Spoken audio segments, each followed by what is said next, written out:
Hello friends, welcome to my channel one step to success. कैसे हैं आप सब? आई होप आप सब अच्छे होंगे, स्वस्थ होंगे और अपने एग्ज़ाम्स की तैयारियां कर रहे होंगे। तो जितने भी कैंडिडेट्स हैं जो सीजी टेट 2024 की तैयारी कर रहे हैं, उनके लिए हम डेली यहाँ प्रिपरेशन की क्लास लेकर आते हैं। आप हमारे channel one step to success पर जाकर हमारे प्लेलिस्ट को आप चेक कर सकते हैं। वहाँ आपको अलग अलग सब्जेक्ट्स पर आपको प्रैक्टिस सेट प्रिपरेशन क्लासेस आपको मिल जाएंगी कंटिन्यू। और हम यहाँ पे डेली आप लोगों के लिए जो क्लासेस हैं वो अपलोड कर रहे हैं, आप देख सकते हैं, प्रैक्टिस कर सकते हैं। तो चलिए फ्रेंड्स, देखते हैं आज क्या सब्जेक्ट है।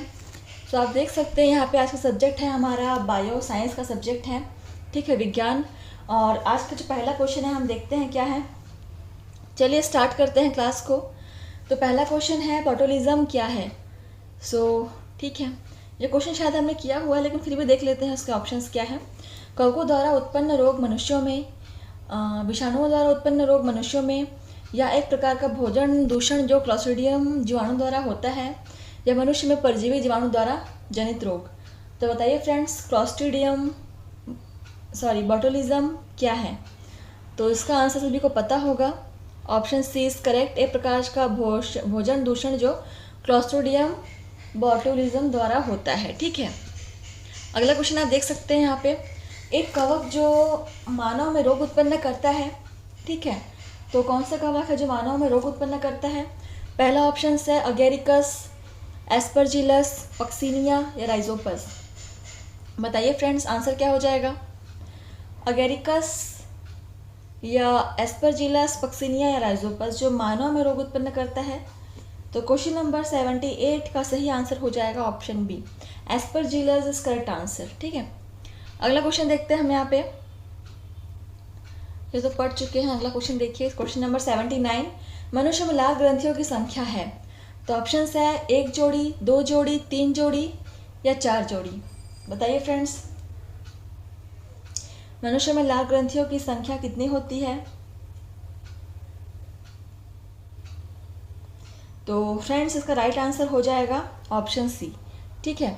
3 जोड़ी यहाँ पे मनुष्यों में लाल ग्रंथियाँ पाई जाती हैं। और कौन कौन सी पाई जाती है मैं आपको बता दूँ कुछ इन्फॉर्मेशंस। पहली होती है maxillary, then premaxillary and mandibular.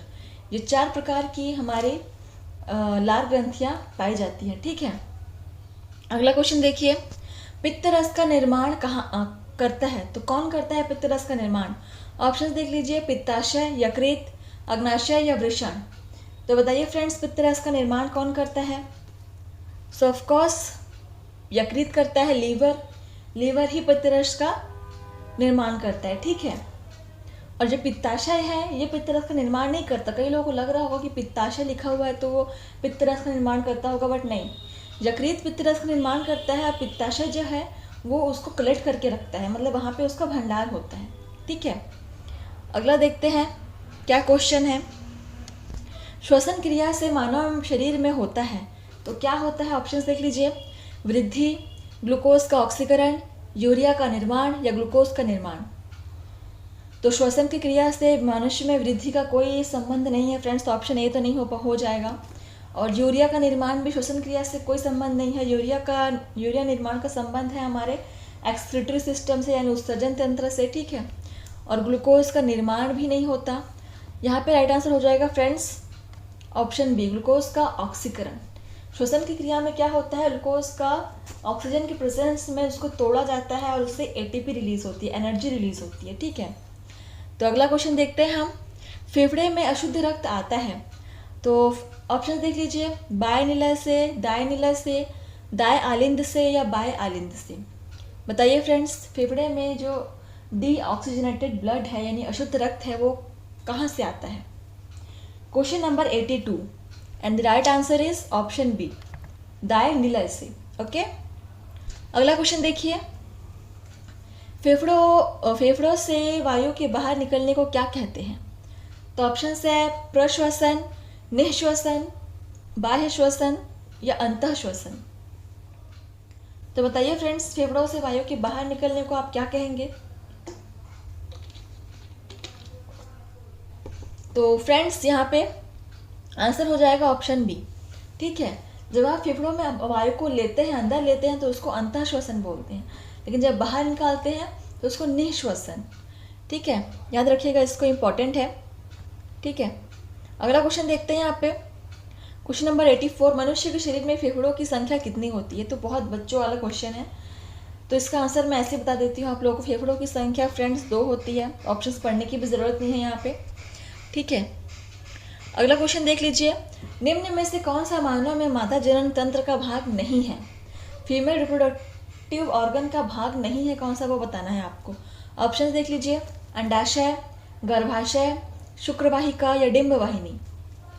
तो अंडाशय तो होता ही है, ये तो सबसे मेन पार्ट है फीमेल रिप्रोडक्टिव ऑर्गन का। और गर्भाशय, यूट्रस, ये भी होता है। गर्भाशय के बिना बच्चे का इम्प्लांटेशन करना इम्पॉसिबल है। और डिंब वाहिनी, फैलोपियन ट्यूब, फैलोपियन ट्यूब में ही तो फर्टिलाइजेशन की क्रिया होती है फ्रेंड्स। तो ऑप्शंस क्या रह गए यहाँ पे लास्ट? Option C, शुक्रवाहिका। ये शुक्रवाहिका किस में होती है? मेल रिप्रोडक्टिव ऑर्गन में होती है। ठीक है, नर जनन तंत्र में पाया जाता है। अगला क्वेश्चन देखिए, यूरिया का संश्लेषण कहाँ होता है? ऑप्शन है वृषण में, फेफड़ों में, यकृत में या अग्नाशय में।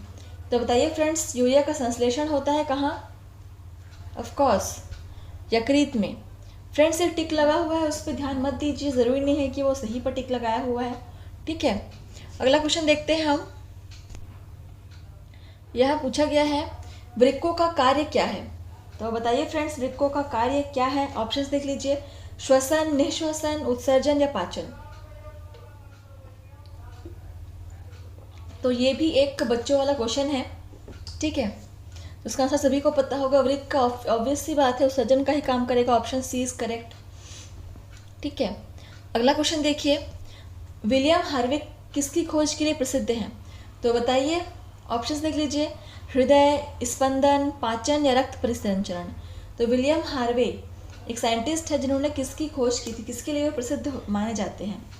तो क्वेश्चन नंबर 88 का राइट आंसर क्या हो जाएगा फ्रेंड्स?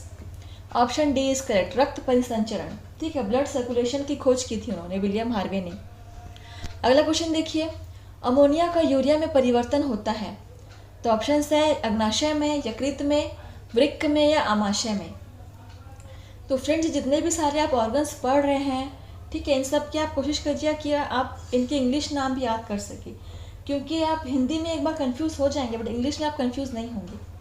तो जो हिंदी मीडियम के स्टूडेंट हैं उनके लिए तो बहुत ये रहता ही होगा कि उनको हिंदी भी पता रहता है प्लस इंग्लिश भी पता रहता है। ठीक है, तो एक बेनिफिट है हिंदी मीडियम वालों का कि आप लोगों को दोनों आप लोगों को पता रहना चाहिए, और रहता भी है कई लोगों को, और अच्छी बात है रहता है।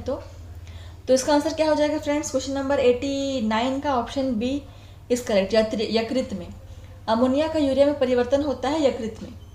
अगला क्वेश्चन देखिए, मानव हृदय में कक्षों की संख्या होती है? OMG, it's too easy question. तो यहाँ पे ऑब्वियसली बात है friends, right answer option d हो जाएगा, 4। ठीक है, मानव हृदय की संख्या 4 होती है, किसी को कोई डाउट नहीं होना चाहिए इसमें, सबसे इजी क्वेश्चन था इसका। अगला क्वेश्चन देखिए, रुधिर बना हुआ होता है? तो ऑप्शंस है कोलाइडल कणों का, रुधिर कोशिकाओं का, प्लाज्मा का या रुधिर कोशिकाओं एवं प्लाज्मा का। तो बताइए फ्रेंड्स, रुधिर बना हुआ होता है किससे? ऑप्शंस देखिए और बताइए। तो फ्रेंड्स देखिए, मैंने कहा था आपसे कि जो टिक लगा हुआ है ज़रूरी नहीं है कि वो सही हो, तो उस पर ध्यान मत दीजिए। जैसे आप यहाँ पे देख लीजिए, यहाँ पे टिक लगा हुआ है प्लाज्मा में, लेकिन वो सही आंसर नहीं है, वो गलत है। क्योंकि रुधिर जो होता है वो रुधिर कोशिकाओं एवं प्लाज्मा दोनों का बना होता है।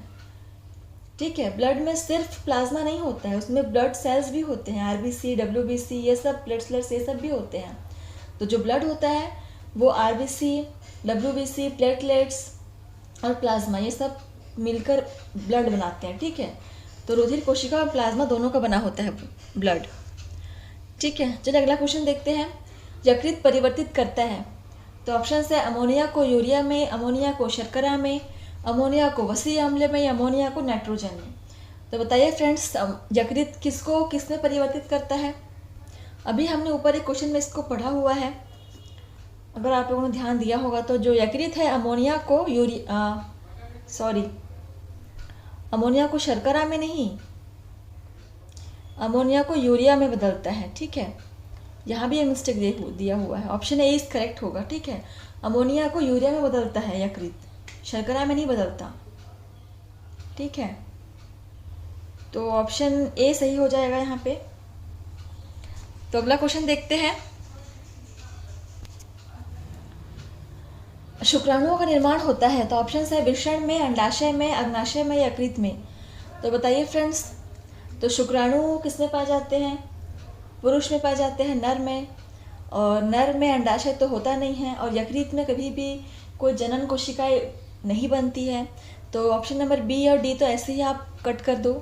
और अग्नाशय में भी कोई जनन कोशिका नहीं बनती है, तो शुक्राणुओं का निर्माण कहाँ होगा फ्रेंड्स? वृषण में। ठीक है, माता जनन तंत्र अंडाशय और मेल जनन मतलब नर जनन तंत्र वृषण। ठीक है, तो फीमेल में क्या होता है? अंडप बनता है, ओवम बनता है, फीमेल में स्पर्म बनता है। कहाँ बनता है? वृषण में। अगला क्वेश्चन देखिए, जब नर व मादा को बाह्य लक्षणों के आधार पर पहचाना जा सकता है तो इसे कहते हैं। तो ऑप्शन से एक लिंगी, द्विलिंगी, लैंगिक द्विरूपता या उभयलिंगी। तो क्या हो जाएगा फ्रेंड्स इसका आंसर? तो यहाँ पे जो आंसर होगा फ्रेंड्स ऑप्शन सी हो जाएगा, लैंगिक द्विरूपता। जब मेल व फीमेल को आप बाह्य लक्षणों के आधार पर पहचान जाए तो लैंगिक द्विरूपता कहलाती है, यानी एक लिंग के दो रूप। ठीक है, अगला देखिए क्वेश्चन यहाँ पे क्या है। नर में गौण लैंगिक लक्षण उत्पन्न करने वाला हार्मोन। तो ऑप्शन है एस्ट्रोजन, प्रोजेस्टेरॉन, रिलैक्सिन या टेस्टोस्टेरॉन। तो पहली बात तो ये है कि मेल में यहाँ पे रिलैक्सिन हार्मोन नहीं पाया जाएगा, और प्रोजेस्टेरॉन हार्मोन भी मेल में नहीं होता, ये सब फीमेल हार्मोन्स हैं। और यहाँ पे बचा अब एस्ट्रोजन या टेस्टोस्टेरॉन, दोनों में से कोई एक राइट आंसर जो आपको सेलेक्ट करना है। तो फ्रेंड्स यहाँ पे जो गौण लैंगिक लक्षण वाला जो हार्मोन होता है उसे टेस्टोस्टेरॉन को कहा जाता है। ठीक है, ऑप्शन डी इज करेक्ट। अगला क्वेश्चन देखिए, मनुष्य है, तो ऑप्शन है अंडज, अंड जरायुज, जरायुज या इनमें से कोई नहीं। तो बताइए फ्रेंड्स मनुष्य क्या है?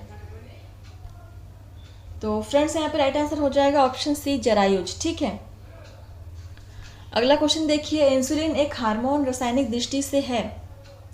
तो एक हार्मोन है, तो रासायनिक दृष्टि से क्या है इसको बताना है आपको। ऑप्शन है यहाँ पे वसा है, स्टेरॉइड है, प्रोटीन है या कार्बोहाइड्रेट है। बताइए फ्रेंड्स इंसुलिन क्या है? इन सभी में से ऑप्शंस को देखिए और बताइए।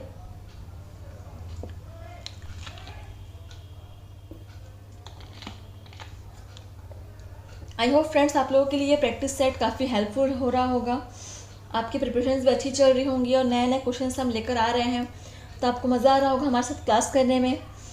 ऐसे कंटिन्यू बने रहिए फ्रेंड्स हमारे साथ, हमें भी इससे प्रोत्साहन मिलता है कि हम आगे और अच्छे अच्छे क्लास ऐसे क्वेश्चंस आपके लिए लेकर आते रहे। ठीक है, तो इसका आंसर हो जाएगा फ्रेंड प्रोटीन। इंसुलिन जो है वो रासायनिक दृष्टि से प्रोटीन का होता है। ठीक है, प्रोटीन नेचर का होता है। अगला क्वेश्चन देख लीजिए, वसा क्या है? तो ऑप्शन है अम्ल, अल्कोहल, एस्टर या हाइड्रोकार्बन।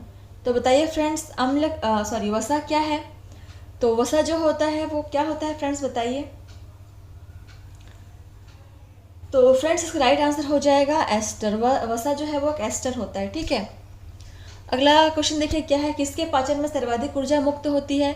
कार्बोहाइड्रेट, प्रोटीन, लिपिड और अमीनो अम्ल। तो बताइए फ्रेंड्स किसके अपघटन से सबसे ज़्यादा एनर्जी आपको मिलेगी? ठीक है, तो फ्रेंड्स इसका आंसर हो जाएगा लिपिड। लिपिड के पाचन से हमें सर्वाधिक ऊर्जा मिलती है। चलिए अगला क्वेश्चन देखते हैं, विटामिन बी की कमी से होने वाला रोग क्या है? Question number 100। तो ऑप्शन है बेरी बेरी, स्कर्वी, बंध्यता या इनमें से कोई नहीं। तो ये बहुत इजी क्वेश्चन है फ्रेंड्स, विटामिन बी की कमी सबको पता है, बेरी बेरी रोग होता है, ऑप्शन ए इज करेक्ट। अगला क्वेश्चन देखिए, रतौंधी रोग किसकी कमी से होता है? तो ऑप्शन है vitamin d, vitamin a, vitamin c और विटामिन बी। तो बताइए फ्रेंड्स रतौंधी। तो रतौंधी जो है वो फ्रेंड्स विटामिन ए की कमी से होता है, तो राइट आंसर होगा ऑप्शन बी। अगला क्वेश्चन देखिए, एस्कॉर्बिक अम्ल क्या है? तो ऑप्शन है एंजाइम है, विटामिन है, प्रोटीन है या इनमें से कोई नहीं है। तो बताइए फ्रेंड एस्कॉर्बिक एसिड क्या है? क्वेश्चन नंबर 102 का राइट आंसर हो जाएगा फ्रेंड्स विटामिन। ठीक है, अगला क्वेश्चन देखिए, स्कर्वी रोग किसकी कमी से होता है? तो बताइए friends vitamin b, vitamin c, carbohydrate या खनिज लवण। तो स्कर्वी रोग जो होता है फ्रेंड्स विटामिन सी की कमी से होता है, तो option number b is correct. अगला क्वेश्चन देखिए, विटामिन ए की कमी से होने वाला रोग। तो यहाँ पे क्वेश्चन को उलट दिया है, इसको हमने पहले भी किया है। तो विटामिन ए की कमी से जो रोग होता है वो रतौंधी होता है, ठीक है। और स्कर्वी होता है विटामिन सी की कमी से, बेरी बेरी विटामिन बी की कमी से होता है, ठीक है। अगला क्वेश्चन देखिए, अमीनो अम्ल किसके निर्माण की इकाई है? ऑप्शन है कार्बोहाइड्रेट के, प्रोटीन के, वसा के और विटामिन के। तो अमीनो अम्ल किसके निर्माण की इकाई होते हैं फ्रेंड्स? तो राइट आंसर होगा ऑप्शन बी, प्रोटीन। प्रोटीन जो है वो अमीनो अम्ल की लंबी श्रृंखलाओं से बने होते हैं, ठीक है। अगला क्वेश्चन देखिए, प्रोटीन मुख्यतः बने होते हैं, तो ऑप्शन है अल्फा अमीनो अम्ल से, विटामिन से, कार्बोहाइड्रेट से या खनिज लवण से। अभी हमने देखा प्रोटीन अमीनो अम्ल की लंबी श्रृंखला से बने होते हैं, तो ऑफकोर्स यहाँ पे राइट आंसर ऑप्शन ए हो जाएगा, अल्फा अमीनो अम्ल से। अगला क्वेश्चन देखिए, हीमोग्लोबिन के अणु में उपस्थित पॉलीपेप्टाइड श्रृंखलाओं की संख्या है। तो ऑप्शन है 4, 1, 2, 6। तो हीमोग्लोबिन में पॉलीपेप्टाइड की श्रृंखलाओं की संख्या कितनी है बताइए फ्रेंड्स? तो इसका आंसर हो जाएगा फ्रेंड्स 4, ठीक है। Option A is correct. अगला क्वेश्चन देख लीजिए, प्रोटीन की हेलिकल संरचना स्थायित्व प्राप्त करती है। तो ऑप्शन है पेप्टाइड बंध द्वारा, डाइपेप्टाइड बंध द्वारा, हाइड्रोजन बंध द्वारा या वॉन डर वाल बलों द्वारा। तो बताइए फ्रेंड्स। तो 108 का राइट आंसर हो जाएगा हाइड्रोजन बंध द्वारा, ठीक है। अगला क्वेश्चन देखिए, और यह आपका लास्ट क्वेश्चन है आज के सेशन का। तो क्वेश्चन देख लीजिए 109, विटामिन ए कहलाता है। तो विटामिन ए का रासायनिक नाम क्या है फ्रेंड्स? ऑप्शन है ascorbic acid, retinol, calciferol, tocopherol. तो बताइए फ्रेंड्स। तो फ्रेंड्स एस्कॉर्बिक एसिड जो है यहाँ पे विटामिन सी को कहा जाता है, ठीक है। और कैल्सिफेरॉल जो होता है विटामिन डी को कहा जाता है। और यहाँ पे रेटिनॉल को कहा जाता है विटामिन ए, ठीक है। Option b is correct. तो फ्रेंड इस प्रकार से आपका आज का सेशन समाप्त होता है। तो आप हमें कमेंट करके बता सकते हैं फ्रेंड आपको हमारे सेशंस कैसे लग रहे हैं, प्रैक्टिस सेट, हमारे क्वेश्चंस आपको कैसे लग रहे हैं। तो आई होप फ्रेंड्स आपको हमारे क्वेश्चंस का पैटर्न आपको पसंद आ रहा होगा। हमें कमेंट करके प्लीज़ बताइए फ्रेंड्स आपको कैसा लग रहा है, और कुछ डाउट है तो वो भी आप शेयर कर सकते हैं हमारे साथ, ठीक है। तो हम आपके लिए नए नए क्वेश्चंस लेकर आते रहेंगे। तो चलिए मिलते हैं नेक्स्ट क्लास में नेक्स्ट सब्जेक्ट के साथ और नए क्वेश्चंस के साथ। तो आज के लिए बस इतना ही फ्रेंड्स, थैंक यू।